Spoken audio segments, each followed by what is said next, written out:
c'est que M. Tshisekedi a fait de la division une arme. La discrimination.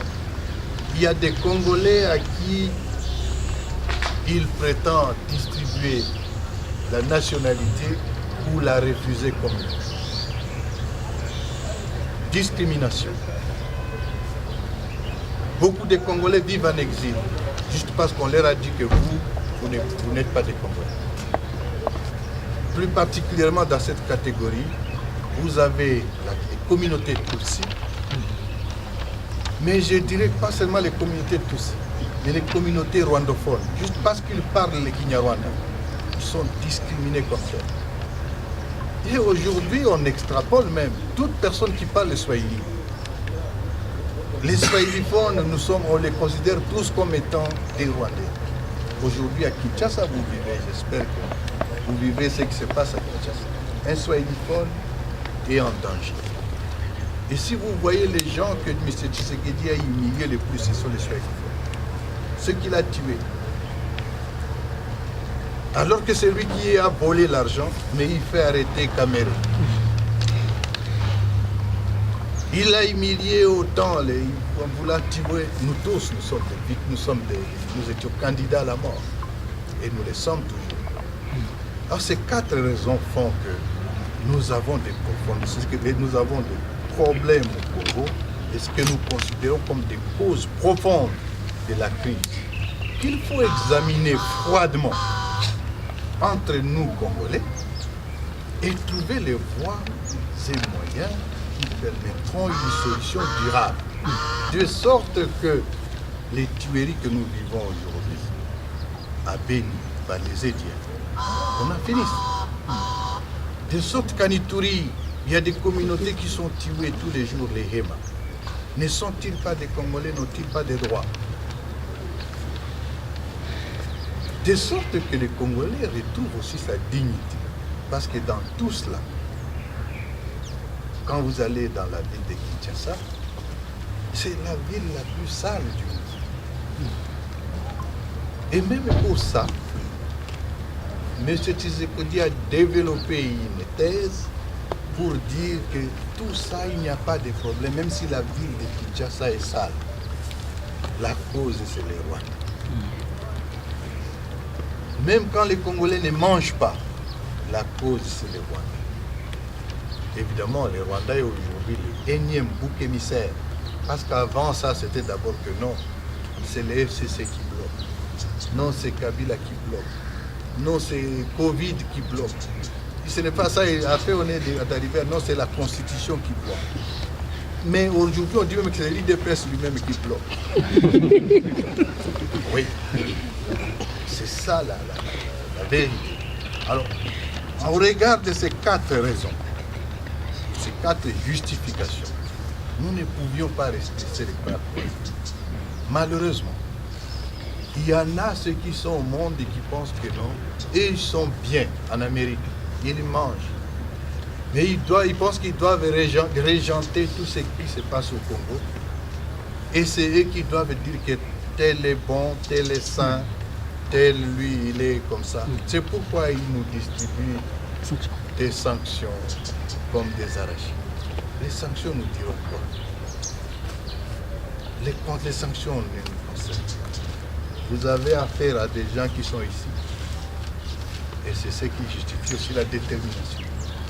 C'est des gens à qui l'Américain dit non, vous êtes des satans. Vous êtes sanctionnés. L'Union européenne a dit non, vous n'êtes pas bon. Vous êtes sanctionnés. Et les mêmes personnes, Tshisekedi a dit non, ici vous êtes des condamnés à mort. Alors qu'est-ce qui nous reste? C'est des gens qui n'ont plus rien à faire. Et c'est des gens qui se battent sachant qu'ils n'ont plus rien à faire. Tout nous a été pris. Nos membres de famille sont dans des géoles de la DEMIAC, de l'ANR. Même mon épouse fait partie de ceux qui sont condamnés à mort parce qu'il a commis le péché d'avoir comme mari Nanga. Mes frères, mes beaux-frères, ils sont là-dedans. condamnés à mort, arrêtés. Tous les biens ont été pris et je ne sais pas moi comment. C'est des voleurs qui ont... Pardon, vous avez souscrit, j'espère. Je vous donne bonne chance. Et je ne suis pas seul.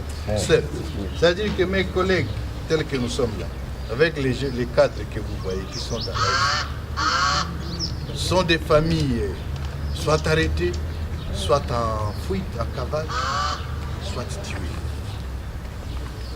Et vous avez une justice à la main qui est tenue comme une télécommande.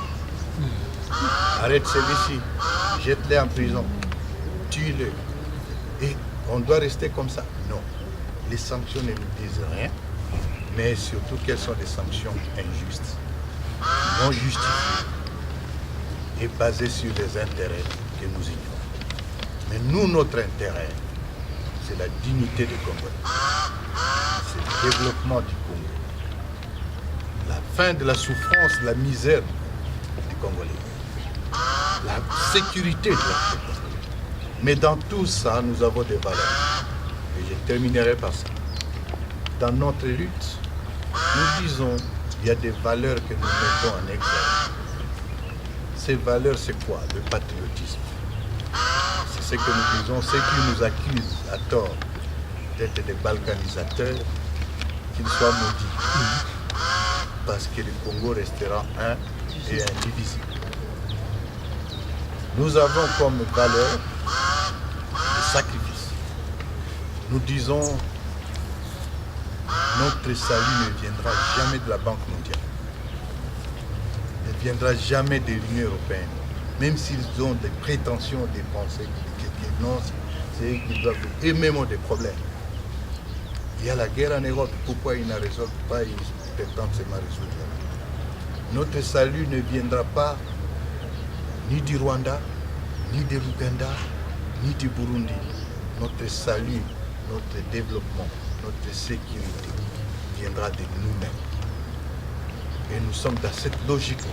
Créer la dignité pour les peuples. Mais pour ce faire, la valeur primordiale, nous disons que le Congo est une mosaïque d'ethnies. Et c'est une richesse que Dieu nous a donnée. Nous prenons donc le vivre ensemble. Les discriminations doivent s'arrêter. Et pour tout cela, il faut refonder l'État. Parce que c'est avec l'État, avec une armée, une police, une administration non corrompue et une justice juste que nous allons arriver à cette fin. Notre valeur, nous disons que non, avec une nation créée, avec le vivre ensemble, avec la sécurité retrouvée à travers un État, nous ne ferons rien si nous-mêmes, nous ne nous mettons pas au travail. Donc la valeur cardinale, c'est que nous devons travailler. Nous envions beaucoup les Européens, les Occidentaux et les autres qui se sont développés. C'est le fruit du travail. Et c'est nous, ce sont ces valeurs-là que nous amenons et que nous voulons pour le Congo de demain. Si vous regardez le théâtre de M. Tshisekedi, qui ne comprend même pas ce qu'il doit faire normalement, ce n'est pas avec ce théâtre que le Congo peut penser demain, que nous pouvons imaginer que demain nous allons avoir une nation forte, réconciliée avec elle-même, mais vivant en paix avec les voisins, mais aussi nécessaire pour l'humanité tout entière, parce que le Congo regorge ce dont l'humanité a besoin. Je pense là aux ressources naturelles, stratégiques et critiques, mais aussi aujourd'hui à la défense, à la protection de l'environnement, au changement climatique, à la lutte contre les changements climatiques, à la transition énergétique. Nous, le Congo a beaucoup à donner. Et pour cela, le Congo a besoin d'un répondant. Je pense que sans risque de me tromper, les répondants aujourd'hui pour ça, c'est justement la révolution, ce qui amène la révolution. Je vous remercie. Merci. Peut-être pour votre information, l'un de ceux qui étaient utilisés pour commettre l'attaque, l'attentat de cet après-midi vient d'être appréhendé. Donc nous vous donnerons les informations là-dessus, mais nous allons garder un caractère transparent dans la gestion de ces dossiers. Je vous remercie.